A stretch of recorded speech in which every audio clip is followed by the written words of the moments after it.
Kalong ng kanyang ina ang isang 16 taong gulang na binatilyo, basang-basa. Nangingitim ang mukha at di na ata huminga. Patay na yata.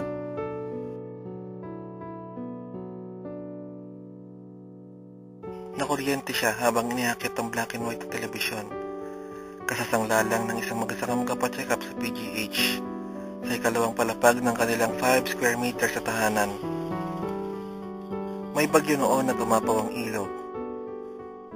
Ang sabi sa radyo, nakataas na ang signal number 3 sa buong Central Luzon.